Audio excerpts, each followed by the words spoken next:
Well, whatever plans I thought I had for the weekend literally went to the birds. It was a crazy start to the weekend on Saturday morning. I thought I'll get up, maybe I'll do some guitar, maybe some singing, maybe work on some tracks.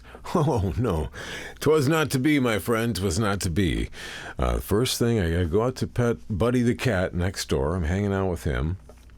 All of a sudden, there's this crazy ruckus in the air on the wires in front of my house, the electrical wires, and I see a crow fall out of the sky with it appears to have something in its talons. Boom, hits the ground. Out of nowhere come two other birds attacking the crow. Crow takes off. Buddy the cat runs over, pounces on something. I run over and grab Buddy and find out it's a beautiful little baby bird. But this thing has been a little beat up now. So I pick up the bird, I get everyone away from it, and I'm checking it out, and then it takes off and flies away from me again, and it's flying maybe 2 feet off the ground, and it goes about 12 feet, 15 feet tops. Boom, Buddy the cat pounces on it again. So it was this crazy adventure going on. And then I freed up the bird and then end up all day Saturday trying to keep an eye on the bird. I found that the mom was feeding it. It has a messed up leg, so it was having a lot of trouble standing, and it would just tip over, and I'd find it upside down every once in a while. But the thing still wanted to keep trying to motivate and run away. So I rounded it up and kept it in the yard on Saturday, and then when it became evening time, I didn't want to leave it outside, so I had the little hamster cage that I had prepared for Earl the squirrel. I got that all together to put the bird in. I left it outside for a while, but then as it got dark, I brought it in.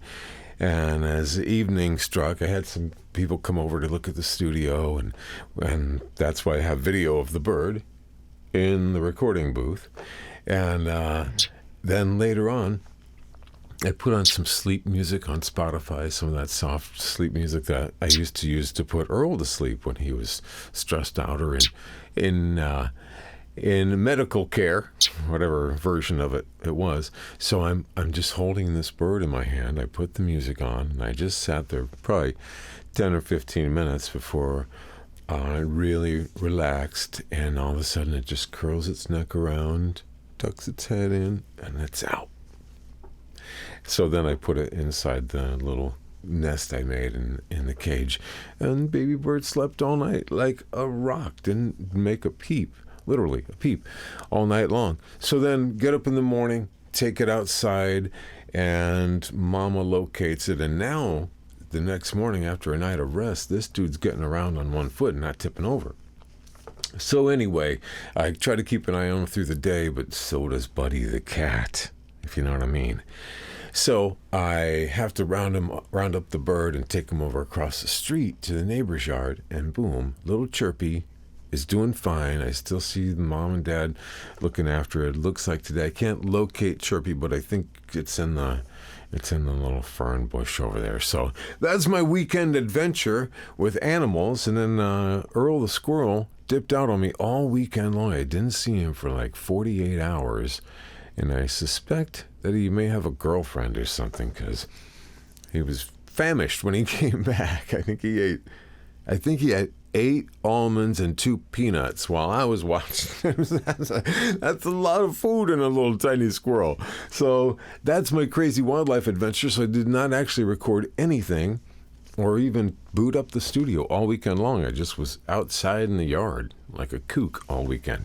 So today I had to come inside like a kook and do some recording, and I made a little progress. I got a few tracks.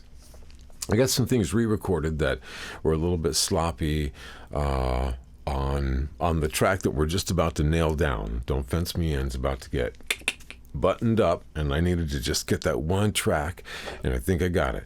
So, and that was a last-minute decision that we made last week. And let me get that other track and add that little thing that you'll notice, that you won't notice, but you'll notice. You know what I'm saying?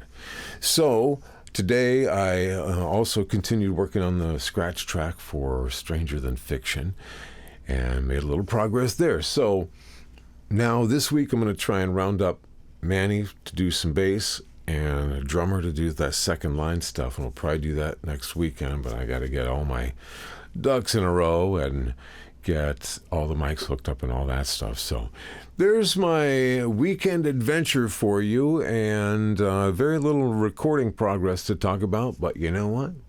The wildlife in my yard is healthy, and what else do you want? Rock forth.